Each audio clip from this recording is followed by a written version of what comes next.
दोस्तों, बिहार पीसीएस यानी बीपीएससी का नोटिफिकेशन आप सब तक पहुंच चुका होगा। 69 बीपीएससी की घोषणा हो चुकी होगी और देश के होनहार युवक तैयारी में जुट चुके होंगे। तो अब सोचना किस बात का, ओजांग आईएएस एकेडमी जिन्होंने यूपीएससी और यूपी पीसीएस में रैंक 1 हासिल कराई है और बेहतरीन शिक्षण तकनीक के लिए जाने जाते हैं, अपनी ऑनलाइन कक्षाओं के माध्यम से हम आप तक पहुंच रहे हैं देश के सर्वश्रेष्ठ शिक्षकों के द्वारा।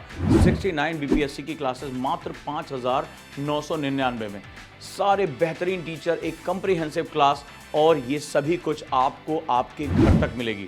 तो अब दिल्ली आने की भी जरूरत नहीं, घर बैठे आप ऑनलाइन तरीके से पढ़ाई कर सकते हैं और 69 बीपीएससी में सफलता का परचम लहरा सकते हैं देश के सर्वश्रेष्ठ शिक्षकों के द्वारा। जुड़िए बीपीएससी के साथ और ऑनलाइन कक्षाओं को एंजॉय करिए।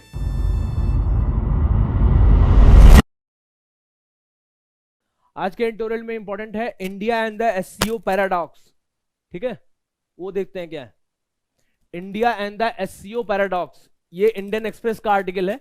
द इंडियन एक्सप्रेस बहुत अच्छा न्यूज़पेपर माना जाता है। उसमें लिखा है सी राजा मोहन। सी राजा मोहन एक पॉलिटिकल इंटरनेशनल के कमेंटेटर हैं, बहुत अच्छा लिखते हैं ये हर एक विषय पे। ठीक है, तो अभी क्या नाम जो एससीओ है, एससीओ का फुल फॉर्म है संघाई कोऑपरेशन ऑर्गेनाइजेशन। ठीक है, संघाई कोऑपरेशन ऑर्गेनाइजेशन। एससीओ एक संघाई कोऑपरेशन ऑर्गेनाइजेशन। इसको समझाता हूं क्या है, क्यों बना था, थोड़ा समझाता हूं। तो पहले थोड़ा सा न्यूज समझ लीजिए कि एससीओ जो है, संघाई कोऑपरेशन ऑर्गेनाइजेशन जो है, ये इसकी विदेश मंत्रियों की अभी मीटिंग होने वाली है इसी साल यहाँ पे दिल्ली में। ठीक है, और इस साल जो एससीओ है उसकी अध्यक्षता इंडिया कर रहा है। ठीक है, तो इंडिया कर रहा है, इसका मतलब वहां से जितने भी इसके सदस्य देश हैं, उन सभी सदस्य देशों के जो हेड ऑफ गवर्नमेंट है, यानी कि सरकार के मुखिया जो हैं, वो यहाँ पे आएंगे, बारी बारी करके मीटिंग होगी। मीटिंग में आगे जो एजेंडा होगा उस पर बातचीत होगी। ठीक है, तो अब पहले समझना हमारे लिए ये इंपॉर्टेंट हो जाता है कि एससीओ क्या है, यानी कि संघाई कोऑपरेशन ऑर्गेनाइजेशन क्या है, उसमें कौन कौन से सदस्य हैं, इंडिया उसका सदस्य है या नहीं है। ठीक है, सदस्य है तो इंडिया कब बना था सदस्य। ठीक है, और एससीओ का उद्देश्य क्या है, किस लिए बना था ये। ठीक है, और एससीओ का उद्देश्य होने के बाद फिर एससीओ के स्ट्रक्चर देखेंगे कि इसमें कौन कौन सी मीटिंग होती है, कब मीटिंग होती है। ठीक है, और ये इंडिया भारत के लिए ये उपयोगी क्यों है, और अभी हाल ही में जो मीटिंग होने जा रही है उसमें क्या हो सकता है, तो उसको थोड़ा सा देखेंगे। ठीक है, अगर किसी को कुछ मालूम है एससीओ के बारे में तो प्लीज कमेंट बॉक्स में जरूर बताइए कि एससीओ क्या होता है। आशीष यादव यूट्यूब पर कमेंट देखता हूं, ऐसा क्यों नहीं देखता हूं, बिल्कुल देखता हूं। आप कह रहे हैं कि रिहेबिलिटेशन बहुत लोगों का हो सकता है क्या, या ऐसा माइग्रेशन बहुत लोग कर रहे हैं। तो देखिए हर एक परिस्थिति अपनी आप में ही यूनिक होती है। तो ठीक है, आप जहां पे हो वहां ट्राई कीजिए कि ऐसा पॉसिबल हो जाए। ठीक है, आपको केस स्टडी लिखना है तो लिखने के लिए ये सब लिखा जाता है। अब प्रैक्टिकलिटी में ऐसा हो सकता है, नहीं हो सकता, उसके लिए बहुत सारे नुआंसेस हैं कि ऐसा होगा तो क्या होगा, उसमें से बहुत सारा टाइम लगेगा। लेकिन आपके पास अगर जो ऑप्शन है तो यही सब ऑप्शन होंगे, उसी में से चुनना पड़ेगा। ठीक है, तो पहले देखते हैं कि एससीओ क्या है। एससीओ बना क्या था, एससीओ है क्या, संघाई कोऑपरेशन ऑर्गेनाइजेशन। ठीक है, ये बना था सन 2001 में। सन 2001 में बना था। इसको किसने बनाया था, चाइना, रसिया, कजाकिस्तान, किर्गिस्तान, तजाकिस्तान। ठीक है, चाइना रसिया, सबसे पहले इतने कंट्री से एससीओ 2001 में बना था। चाइना, रसिया, कजाकिस्तान, किर्गिस्तान, तजाकिस्तान। अब ये जो है कजाकिस्तान, किर्गिस्तान, ये आप लोग सेंट्रल एशिया यानी कि जो मध्य एशिया है, जो सेंट्रल एशिया है, जिसको बोलते हैं सेंट्रल एशिया, जिसको बोलते हैं सेंट्रल मतलब कि केंद्र, जो सेंट्रल एशिया, मध्य एशिया जिसको बोलते हैं, वो क्या नाम, उसमें कई सारे कंट्रीज है ना जो पहले सोवियत संघ का पार्ट थे, जैसे किर्गिस्तान, कजाकिस्तान, तुर्कमेनिस्तान, तजाकिस्तान, ये सब जो क्या थे, पहले सोवियत संघ का पार्ट थे। सोवियत संघ 1990 में टूट गया था, तो उसके 17 टुकड़े हो गए थे। 17 टुकड़े का मतलब कि जो सोवियत संघ था पहले, वो रसिया और अलग बाकी 17 देश हो गए थे। ठीक है, जैसे Latvia, Lithuania, Estonia, Latvia, Belarus, ये सब जो क्या थे, यूक्रेन, जो जो यूक्रेन अभी लड़ाई चल रही है, कजाकिस्तान, किर्गिस्तान, ये जितने भी देश थे ये सब पहले यूएसएसआर यानी कि सोवियत संघ का पार्ट थे। ये सब शायद आप लोगों ने वर्ल्ड हिस्ट्री में पढ़ा होगा। तो 1990 के बाद से क्या हो गया, सोवियत संघ टूट गया तो उसके कई सारे हिस्से हो गए, कई सारे देश आपस में बढ़ गए। तो उसी में से ये किर्गिस्तान, तजाकिस्तान, ये सब क्या है, अलग अलग देश हो गए। ठीक है। तो सन 2001 में रसिया और चाइना ने मिलकर इसको स्टार्ट किया था, क्या नाम, एससीओ को, संघाई कोऑपरेशन ऑर्गेनाइजेशन। अब थोड़ा सा बैकग्राउंड समझ लेते हैं कि ये एससीओ स्टार्ट क्यों हुआ था, इसके पीछे का कारण क्या था। तो अगर आपको मालूम है थोड़ा सा कि रसिया जो है, जो रूस है और जो चाइना है, वो थोड़ा सा कम्युनिस्ट मॉडल फॉलो करते हैं, communist model of economy follow करते हैं। जो चाइना है वहां पे कम्युनिस्ट शासन है। कम्युनिस्ट शासन का मतलब क्या है कि वहां पे कोई वन पार्टी रूल है, एक पार्टी शासन करती है, कि कुछ उसी तरीके का मॉडल रसिया में है, लेकिन रसिया में थोड़ा सा ये दिखाने के लिए है कि वहां पे डेमोक्रेसी है, वहां पे चुनाव होता है, दिखाने के लिए है। तो रसिया और जो चाइना है वो पहले क्या नाम कम्युनिस्ट देश थे। अभी रसिया तो कम्युनिस्ट देश था और चाइना अभी भी है। तो ये जो क्या नाम वेस्ट है, यानी कि जो पूरा पश्चिमी देश है, उसमें यूएसए, अमेरिका हो गया, यूके हो गया, फ्रांस हो गया, जर्मनी, स्पेन, ये सब जितने भी कंट्रीज हैं, इन सब के जो डोमिनेंस है, यानी कि जो विश्व पटल पर जो एक डोमिनेंस है इनका, कि हर जगह पे यही लोग छाए रहते हैं, उनसे बड़ा त्रस्त थे। ठीक है, उनसे बड़ा त्रस्त है कि जो हर जगह क्या नाम इन्हीं का राज नहीं होना चाहिए, क्या नाम अमेरिका का राज नहीं होना चाहिए, यूके का राज नहीं होना चाहिए हर जगह। जैसे आप लोग देखते होंगे जितने भर की ऑर्गेनाइजेशन बनी है, जितनी भी अंतरराष्ट्रीय संस्थाएं बनी है, उसमें कहीं ना कहीं यूएसए, अमेरिका उसका पार्ट है, अमेरिका और ब्रिटेन। ठीक है, जितने भी ऑर्गेनाइजेशन है, जैसे मान लीजिए आप यूनाइटेड नेशन देख लीजिए, आईएमएफ देख लीजिए, वर्ल्ड बैंक देख लीजिए, डब्ल्यूटीओ देख लीजिए, जितने भी ऑर्गेनाइजेशन है उसमें ये जितने भी पश्चिमी देश हैं वो सब इसमें अग्रणी भूमिका निभाते हैं। और ना केवल अग्रणी भूमिका निभाते हैं, केवल इन्हीं लोगों की चलती ज्यादा है। ठीक है, तो इन्हीं सबसे परेशान होके रसिया और चाइना जो है, उन्होंने कहा कि हम एक ऐसा ग्रुपिंग बनाएंगे, एक ऐसा देश संस्था बनाएंगे जिसमें हमारे एशिया और यूरोप, यानी कि यूरेशिया, जिसको बोलते हैं यूरेशिया के देशों का ज्यादा सहमति होगी। यूरेशिया किससे बना है, यूरोप प्लस एशिया। ठीक है, जैसे कि आप जानते हैं जो रसिया है वो उसका आधा हिस्सा यूरोप में है और आधा कहाँ है, एशिया में। ठीक है, वैसे क्या नाम कुछ कंट्री जैसे जो क्या नाम यूरोप में है और एशिया में। तो इन्होंने कहा कि चाइना और रसिया ने कहा कि हम ऐसा ग्रुपिंग बनाएंगे जिसमें यूरोप के कुछ कंट्री और एशिया के जो कंट्री हैं उन्हीं का डोमिनेंस होगा, वही लोग आगे बढ़ेंगे। ठीक है, तो इसीलिए संघाई कोऑपरेशन ऑर्गेनाइजेशन बनाया गया, जिसमें चाइना, रसिया और ये मध्य एशिया के जो बहुत सारे देश हैं उसमें शामिल हुए। ठीक है, इनका मेन काम ये था, ये शुद्ध रूप से क्या नाम एक राजनीतिक ग्रुपिंग है, इकोनॉमिक यानी कि आर्थिक ग्रुपिंग है, और मिलिट्री ग्रुपिंग है, यानी कि political economic and military organisation है। ठीक है, इसका मतलब इसमें क्या होता है, इसमें राजनीतिक जो व्यक्ति हैं, राजनीतिक जो नेता हैं इन देशों के, वो आपस में मिलते हैं, प्लस इकोनॉमिक यानी कि इसके आर्थिक जो इनके वित्त मंत्री हैं वो आपस में मिलते हैं, प्लस इनके यानी कि मिलिट्री कमांडर्स जो हैं वो भी आपस में मिलते हैं। ठीक है, तो एक तरीके से ये पॉलिटिकल, इकोनॉमिक और मिलिट्री ऑर्गेनाइजेशन है। ठीक है, अब ये इसका बेसिक एम, जैसे मैंने बताया, ये कहीं लिखा नहीं हुआ है कि इनका बेसिक एम पश्चिमी देशों को क्या नाम थोड़ा सा उनको काउंटर करना, ऐसा लिखा नहीं होता है, ये कहीं लिखा ऑफिशियल इनका होता नहीं है। लेकिन जो कमेंटेटर हैं, जो अंतरराष्ट्रीय संबंधों को समझते हैं, वो ऐसा बताते हैं कि एससीओ का बनने के पीछे यही कारण था। ठीक है, क्यों ऐसा कारण था, क्योंकि जितने भी इसमें देश हैं अभी तक, अभी 2023 चल रहा है, इसमें कम से कम 8 या 9 के आसपास जो देश हैं, इसमें ग्रुपिंग देश हैं, उसमें जो भी देश हैं वो क्या नाम ऐसे देश हैं जो कहीं ना कहीं पश्चिमी देशों से कहीं ना कहीं प्रभावित हैं। प्रभावित मतलब उनसे कहीं ना कहीं किसी तरीके से डिस्टर्ब है। जैसे कि आप देखिए, इसमें 2001 में बना था ये, और इसकी जो हेडक्वार्टर है वो कहां पे है, इसका हेडक्वार्टर कहां पे है, बीजिंग में।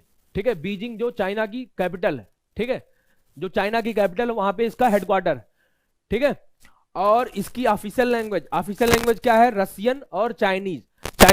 चाइना की चाइनीज और रसिया की रसियन, ये है। ठीक, इसमें देखिए कौन कौन से इसके देश हैं, कौन कौन से इसके कंट्री हैं जो इसमें इसके सदस्य हैं।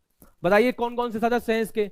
पहला तो रसिया है, ठीक है, रसिया, चाइना, ठीक है, इंडिया, पाकिस्तान, किर्गिस्तान, ये जो स्थान करके है ना, उसमें तुर्कमेनिस्तान को छोड़ के पांच, ये चारों country, Kyrgyzstan, Uzbekistan, Tajikistan, Turkmenistan, 4 वो हो गए, ठीक है। इंडिया, पाकिस्तान 6 हो गए, चाइना और रसिया कितने हो गए, 8 हो गए, ठीक है, 8 कंट्री वो। और अभी अभी क्या नाम, बात ऐसी चली थी, सऊदी अरेबिया को भी इसमें शामिल किया जाएगा, ईरान को भी शामिल किया जाएगा, लेकिन अभी शामिल हुए नहीं, ठीक है। तो टोटल मिला के इसमें शायद 8 कंट्री है ना, 8 कंट्री, 8 कंट्री है ना, 8।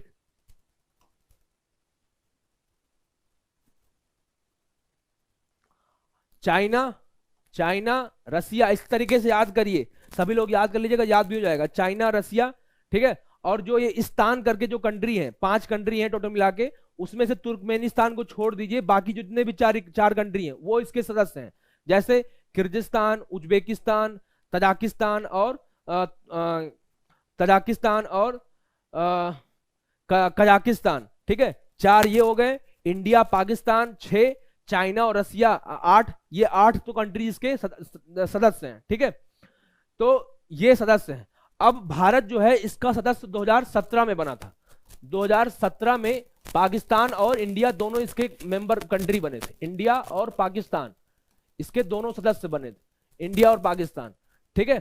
और इसमें कुछ ऐसे देश हैं जिनको अभी शामिल करने की बात की जा रही थी कि इसमें अभी शामिल हो सकते हैं, जैसे कि ईरान और सऊदी अरेबिया, तो जैसे कि ये सब शामिल हो सकते हैं।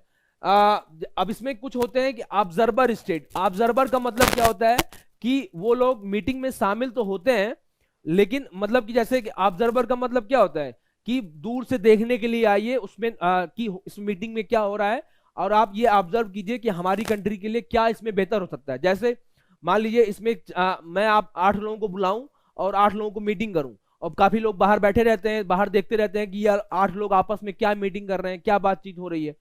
तो उसी तरीके से एक होता है ऑब्जर्वर स्टेट, ठीक है। ऑब्जर्वर मतलब कि बाहर से जो देखते हैं, ऑब्जर्व करते हैं कि क्या इसमें हो रहा है, मेरे कंट्री के लिए क्या बेहतर है। उसमें से कुछ ऑब्जर्वर स्टेट हैं, जैसे अफगानिस्तान, बेलारूस, ईरान, मंगोलिया, ठीक है, बेलारूस, ईरान, मंगोलिया, ठीक है, ये इसके क्या है, ऑब्जर्वर स्टेट है। और इसको याद रखिएगा सभी लोग, अफगानिस्तान, बेलारूस, ईरान, मंगोलिया, ठीक है, ईरान, मंगोलिया। हाँ, इसको याद करने का तरीका क्या है, मैंने कैसे याद किया था मैंने कैसे याद किया था वो देखिए, मंगोलिया का एम ले लीजिए, ईरान का आई ले लीजिए, और बेलारूस का बी ले लीजिए, और अफगानिस्तान का ए ले लीजिए, मीबा याद कर रखेंगे तो इससे याद हो जाएगा कि इसका ऑब्जर्वर स्टेट का क्या होता है। अफगानिस्तान, बेलारूस, ईरान और मंगोलिया, ठीक है। और बाकी ये सब डायलॉग पार्टनर्स हैं। डायलॉग पार्टनर्स का मतलब क्या होता है कि ये सब इनके साथ बातचीत होती है, लेकिन कोई इस तरीके का राजनीतिक और पॉलिटिकल संबंध नहीं है, ठीक है।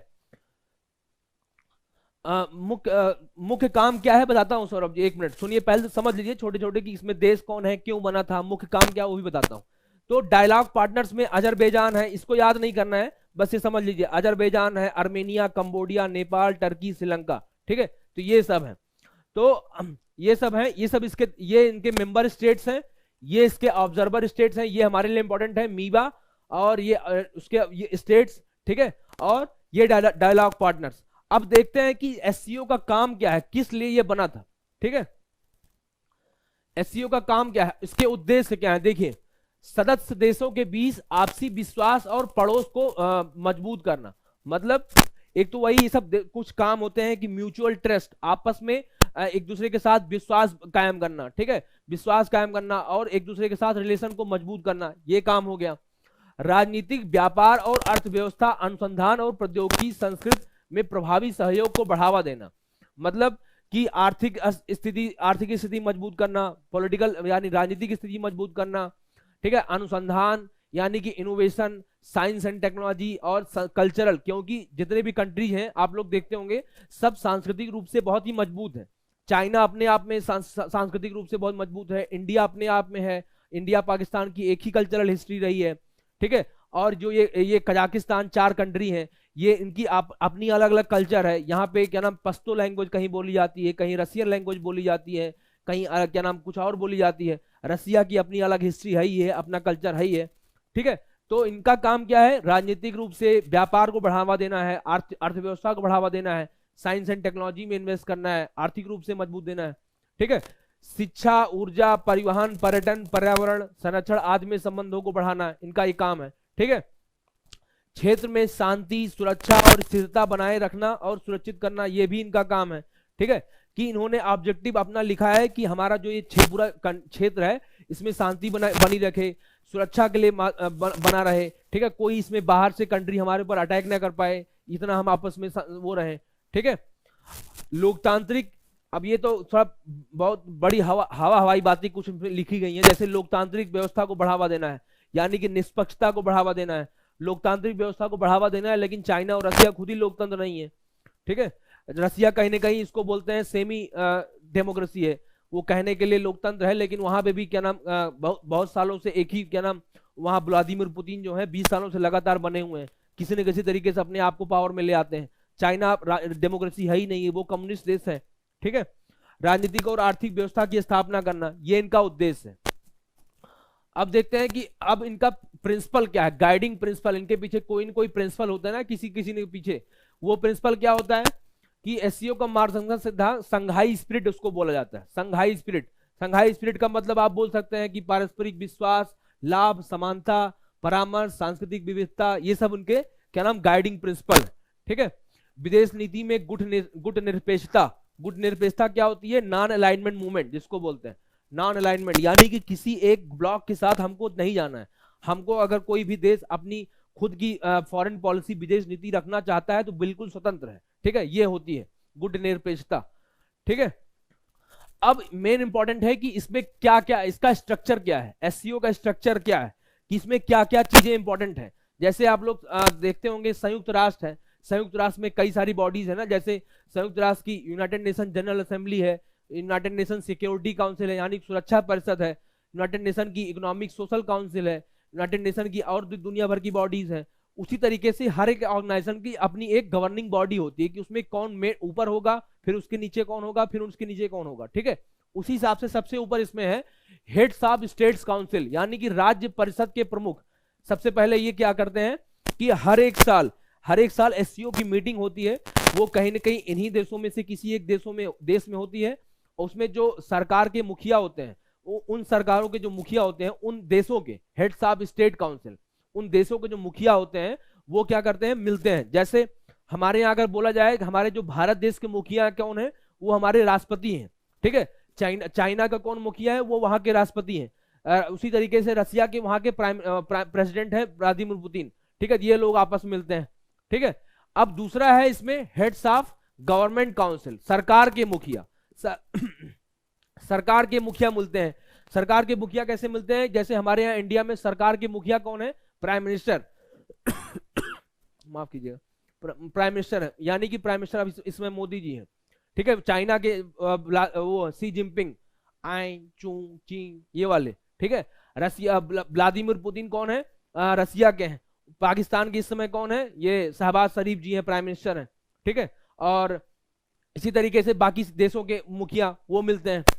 विदेशी council of minister of foreign minister, उसके बाद क्या होती है, पहले नंबर पे ये मीटिंग, फिर दूसरे नंबर पे ये आते हैं, तीसरे नंबर पे आते हैं कि विदेश मंत्रियों की मीटिंग होती है। अभी आने वाले इसी सप्ताह में विदेश मंत्रियों की मीटिंग होने वाली, इसी के लिए उस पर आर्टिकल आया हुआ है कि एससीओ की विदेश मंत्री की मीटिंग होने वाली है, उसमें अपना इंडिया, भारत क्या है, स्टैंड क्या रखेगा। तो विदेश मंत्री क्या होते हैं, हर एक देशों के विदेश मंत्री आते हैं, वो मिलते हैं, ठीक है, ये होती है। उसके बाद सबसे इंपॉर्टेंट है रीजनल एंटी टेररिस्ट स्ट्रक्चर एक बनाया इन्होंने, मतलब जिसको बोलते हैं रैट्स, RATS, क्षेत्रीय आतंकवाद विरोधी संरचना। क्षेत्रीय आतंकवाद विरोधी संरचना, ये यूपीएससी ने एक बार क्वेश्चन भी पूछा था कि रैट्स किससे संबंधित है।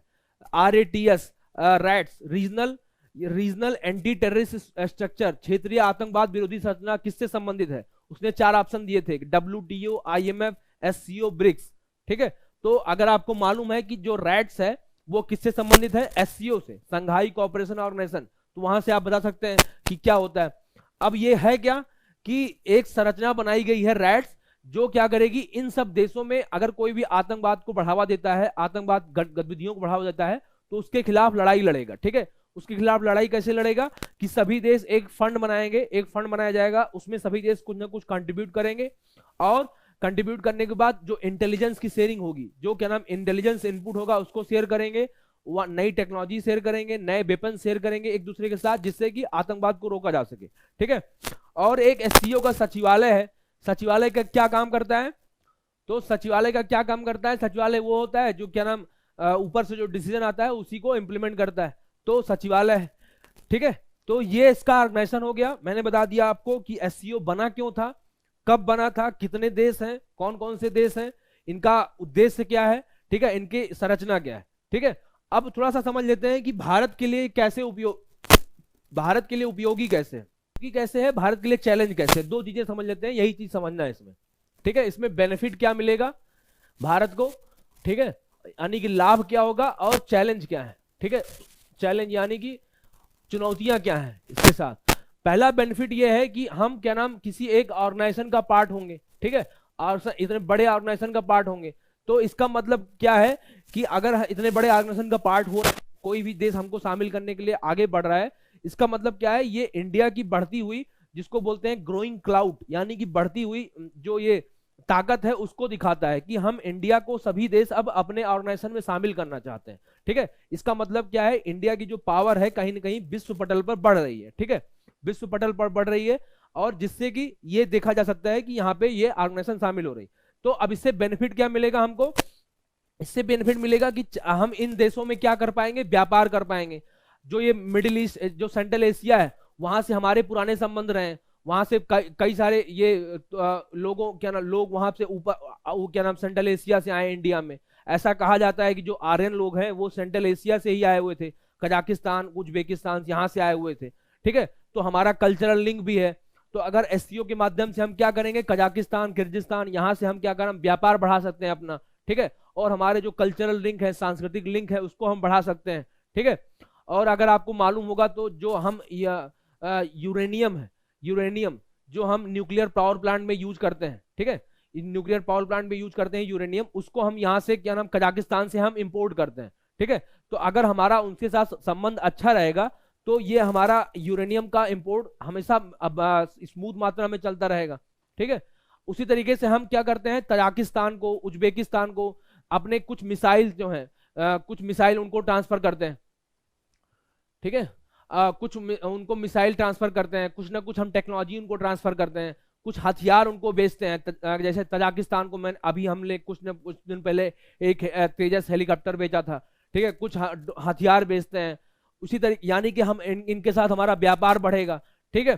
और चाइना के साथ हम अगर हमारा कोई भी, जैसे हमारा चाइना के साथ अभी संबंध अच्छे नहीं है, तो अगर कोई संबंध अच्छा नहीं होगा तो यहाँ पे हम अपनी बात खुल के कह पाएंगे। एक ऐसा हमको प्लेटफॉर्म मिल गया।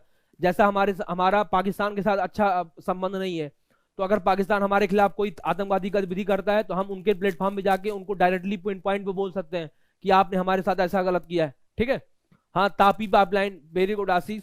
एक तापी पाइपलाइन है। ठीक है। तापी पाइपलाइन, ये इसके बारे में, ये खैर इससे जुड़ा हुआ तापी नहीं है, बट फिर भी आप लोग कह रहे हैं तो उसको कभी डिस्कस कर दूंगा। सर करंट अफेयर का एडिटोरियल क्लास आप, भवानी पता नहीं क्या पूछ रही हैं। ठीक है। तो ये सब इसमें फायदे हैं। रसिया के साथ हमारे संबंध अच्छे है ही हैं। ठीक है। तो ये सब फायदे हो गया कि आतंकवाद से हम लड़ सकते हैं, व्यापार अपना बढ़ा सकते हैं, सांस्कृतिक अपना बढ़ा सकते हैं। ठीक है। और अपना जो ग्रोइंग क्लाउड है उसको बढ़ा सकते हैं, अपना क्या नाम कुछ भी चीज वहां पे एक्सपोर्ट कर सकते हैं। ठीक है। करंट अफेयर का क्लास मेरा इसी टाइम होता है, 10:30 बजे होता है, और अभी जैसे हो ही रहा है। और मेरा करंट अफेयर का जो बैच है वो 2:30 बजे दोपहर में होता है, लेकिन आज मेरा जो बैच, काफी लोग जो मुझे देख रहे हैं, आज 2 बजे है। ठीक है। 2 बजे मेरी क्लास है। तो ये इसके फायदे हैं। अब इसमें कुछ चैलेंजेस हैं, वो देख लेते हैं। सब मैंने डिटेल में लिखा हुआ है, इसमें क्या फायदे हैं, क्या है नुकसान, क्या है। चैलेंजेस क्या है, जैसे कि इसमें देख पा रहे होंगे कि कुछ ऐसी कंट्री हैं जो जिनके साथ भारत के अच्छे संबंध नहीं है। जैसे चाइना हो गया, चाइना के साथ अभी हमारे सीमा विवाद चल रहा है, तो हमारे उनके साथ हमारा बातचीत नहीं हो रही है, तो हमारे उनके साथ अच्छे संबंध नहीं है। पाकिस्तान के साथ हमारे कोई भी संबंध काफी टाइम से हमारे हाल्ट हैं, वो आतंकवाद को बढ़ावा देता है। और जो एससीओ का जो ये संरचना है कि हमको आतंकवाद को कम करना है, लेकिन उनका ही एक सदस्य जो है आतंकवाद को बढ़ावा देता है। तो ये कहने के लिए आतंकवाद बना हुआ है, सब ये सब ऑर्गेनाइजेशन है, लेकिन कोई विश्व पटल पर कहीं को दिखता नहीं है। दूसरा, इसमें लोकतंत्र को बढ़ावा देने के लिए एक बात कही गई है, ठीक है, लेकिन वो लोकतंत्र कहीं दिखता नहीं है। चाइना में खुद ही लोकतंत्र नहीं है। वहां पे बात की गई है कि हम आपस में कोई भी बातचीत होगी तो खुद बैठ के बातचीत करेंगे, ठीक है, लेकिन चाइना जो है हमसे सीमा विवाद पे बात ही नहीं करना चाहता, ठीक है।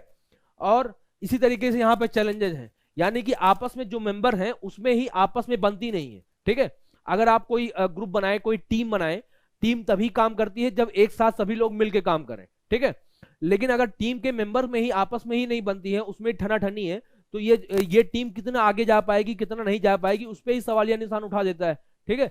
तो उसी तरीके से इंडिया के साथ बहुत सारे कंट्री के साथ अच्छे रिलेशन नहीं है, ठीक है। तो ये एससीओ ऑर्गेनाइजेशन एक तरीके से ये कहा जाता है कि इंडिया के ऊपर एक तरीके से बोझ है, ठीक है। लेकिन बहुत सारे कमेंटेटर वहीं ये भी कहते हैं कि इंडिया को बोझ नहीं समझना चाहिए, इंडिया को एक प्लेटफॉर्म समझना चाहिए कि वहां पे जाके पाकिस्तान और चाइना को उसके सामने बैठ के बोल सकता है कि आप क्या गलत कर रहे हैं, आप क्या गलत कर रहे हैं, ठीक है। तो मुझे आशा है कि आपको समझ में आ गया होगा ये आर्टिकल। अब इसी के ऊपर एक आर्टिकल ये था कि अभी विदेश मंत्रियों की मीटिंग होने वाली है, विदेश मंत्रियों की मीटिंग होने वाली है, तो उसमें भारत का एजेंडा क्या रहने वाला है। क्यों? क्योंकि जो चाइना के साथ हमारे अच्छे रिलेशन नहीं है और उसमें पाकिस्तान के अच्छे रिलेशन नहीं है, तो पाकिस्तान के विदेश मंत्री, अभी आप लोगों ने न्यूज में सुना होगा, बिलावल भुट्टो जो है पाकिस्तान के, वो यहाँ पे आने वाले हैं, चाइना के आने वाले हैं। तो हम उनसे क्या बातचीत करने वाले हैं? हम उनसे क्या एससीओ से रिलेटेड ही बातचीत करने वाले हैं, या फिर जो उनका बायलैटरल हमारा रिलेशन है पाकिस्तान के साथ पाकिस्तान का इशू उठाएंगे, या चाइना के साथ चाइना का इशू उठाएंगे, या जो एससीओ के जो मुद्दे हैं उनको उठाएंगे, ठीक है। तो ये हमारे लिए, हमारी विदेश नीति के ऊपर एक क्वेश्चन होगा कि क्या हम रणनीति अपनाएंगे, ठीक है। तो मुझे आशा है कि आप लोगों को समझ में आ गया होगा ये काफी कुछ। अगर इसमें काफी प्रॉब्लम हो रही है तो मैंने डिटेल में इसका वो नोट्स दिया हुआ है, वहां से भी पढ़ सकते हैं, ठीक है। एक प्रीलिम्स का क्वेश्चन करते हैं, फिर मेंस का क्वेश्चन करते हैं, फिर आज की क्लास को यहीं खत्म करते हैं, ठीक है। पहला इसका आंसर बताइए सभी लोग। संघाई सहयोग संगठन के संदर्भ में निम्नलिखित कथनों पर विचार करें। यह एक अस्थाई अंतर सरकारी संगठन है, अंतरराष्ट्रीय राज्य परिषद के प्रमुख एससीओ के शीर्ष निर्णय लेने वाली संस्था है। अफगानिस्तान इसके सदस्य राज्यों में से एक है। बताइए इसमें से कौन सा सही है? सभी लोग आंसर कीजिए, जितने भी लोग देख रहे हैं मुझे, जितने भी लोग देख रहे हैं मुझे आंसर बताइए इसका क्या होगा। अफगानिस्तान इसके सदस्य नहीं है ना एससीओ, मैंने भी बताया इसका सदस्य नहीं है। वो क्या है? ऑब्जर्वर स्टेट है, मतलब दूर से एक उसको ऑब्जर्व करता है, ठीक है। तो अगर इसे 3 काट दीजिए आप, तो 3 हर जगह से काट दीजिए, इसका आंसर आ गया केवल 1 और 2, ठीक है। इसका आंसर हो जाएगा केवल 1 और 2। इसके ऊपर एससीओ के ऊपर यूपीएससी में क्वेश्चन पूछा गया है, 2017 में क्वेश्चन आया हुआ था, 2021 में क्वेश्चन आया हुआ था, ठीक है, कि 2022 में पिछले साल क्वेश्चन आया हुआ था एससीओ के ऊपर क्वेश्चन, ठीक है, कि भारत किस किस ऑर्गेनाइजेशन का पार्ट है। तो इसीलिए ये सब ऑर्गेनाइजेशन जो न्यूज में आती रहती है, जानना जरूरी हो जाता है कि भारत इसका पार्ट है कि नहीं है, अगर है तो क्यों है, भारत इसका हिस्सा कैसे ले सकता है, कैसे इसका फायदा ले सकता है, ठीक है। अब इसका एक मेंस का क्वेश्चन करते हैं। Critically examine the AIIMS and objective of SCO, what importance does it hold for India. 250 शब्दों में लिखना है। अब कैसे, क्या मतलब है क्वेश्चन का? एससीओ के लक्ष्यों और उद्देश्यों की आलोचनात्मक जांच करें, भारत के लिए इसका महत्व क्या है। देखिए क्वेश्चन क्या है इसमें, एससीओ का लक्ष्य और उद्देश्यों का आलोचनात्मक जांच करें, यानी कि जो इनका ऑब्जेक्टिव कहा गया है, ऑब्जेक्टिव था कि क्या नाम, हम आपस में सहयोग करेंगे, लोकतंत्र लेके आएंगे, व्यापार को बढ़ाएंगे, राजनीतिक आदान प्रदान करेंगे, और ये सिक्योरिटी सुरक्षा को देखेंगे, आतंकवाद को कम करेंगे। तो वो जो ऑब्जेक्टिव है उसकी आलोचनात्मक आपको क्या करनी है, तुलना करनी है, मतलब उसका निगेटिव नकारात्मक पहलू बताने हैं और उसके सकारात्मक पहलू भी बताने हैं। पहला क्वेश्चन ये हो गया। दूसरा क्वेश्चन ये हो गया कि भारत के लिए इसका क्या महत्व है, कि भारत के लिए एससीओ का सिग्निफिकेंस यानी कि महत्व क्या है, 4-5 पॉइंट इसमें बताने हैं। तो देखिए कैसे लिखना है इसको लिखना कैसे है कि पहले स्टार्ट कीजिए इंट्रोडक्शन से, ठीक है। इंट्रोडक्शन यानी कि प्रस्तावना। प्रस्तावना का हेडिंग नहीं लिखा जाता है, मैं कई बार बता चुका हूं, बस ये मैं आपको आप लोगों के लिए समझने के लिए बता रहा हूं कि कैसे लिखा जाता है। तो आप यहाँ पे एससीओ लिखिए कि एससीओ जो है संघाई कॉर्पोरेशन ऑर्गेनाइजेशन एक राजनीतिक आर्थिक और सैन्य संगठन है जो 2001 में बना था। इसके ये फला सदस्य हैं, ठीक है, फला फला सदस्य हैं। ये 3 लाइन में आपका इंट्रोडक्शन हो जाएगा। ठीक, उसके बाद जरा सा थोड़ा सा वर्ल्ड मैप बना दीजिए। वर्ल्ड मैप मतलब एशिया का बना दीजिए, यहाँ पे इंडिया का बना दीजिए, यहाँ पाकिस्तान बना दीजिए, दिखा दीजिए कि कौन कौन से इसके मेंबर स्टेट है। चाइना दिखा दीजिए, यहाँ पे रसिया दिखा दीजिए, कजाकिस्तान, उज्बेकिस्तान, ये सब दिखा दीजिए ऐसे। या फिर ऐसे कर सकते हो आप लोग कि ऐसे कर सकते हो कि एससीओ है, एससीओ 8 ऐसे ये ब्लॉक बना दीजिए 8 कि यहाँ लिख दीजिए एससीओ, इसके मेंबर ये मेंबर होंगे। ठीक है, यहाँ बना दीजिए। ठीक, ये इस तरीके से कर सकते हो। तो थोड़ा सा ये आपको अगर डायग्राम बना दोगे तो बेटर होता है। ठीक है, उसके बाद क्या करना है, यहां लिखिए कि ऑब्जेक्टिव के जो इसके उद्देश्य थे उसके क्या पॉजिटिव पॉइंट्स हैं। कैसे लिखेंगे, यहां पे ऐसे लिखिए, इसके पॉजिटिव ऑफ यानी कि सकारात्मक पहलू, आप उनके उद्देश्यों का सकारात्मक पहलू क्या है, और यहाँ पे लिखिए नकारात्मक पहलू। एक लाइन ड्रा करके भी कर सकते हैं और दुनिया 20 तरीके से कर सकते हैं। वहां पे पहला पॉइंट क्या है, हम आतंकवाद को रोकेंगे, आपस में म्यूचुअल ट्रस्ट रखेंगे, व्यापार को बढ़ाएंगे, सुरक्षा को बढ़ाएंगे, ये सब लिख सकते हैं 4-5 पॉइंट।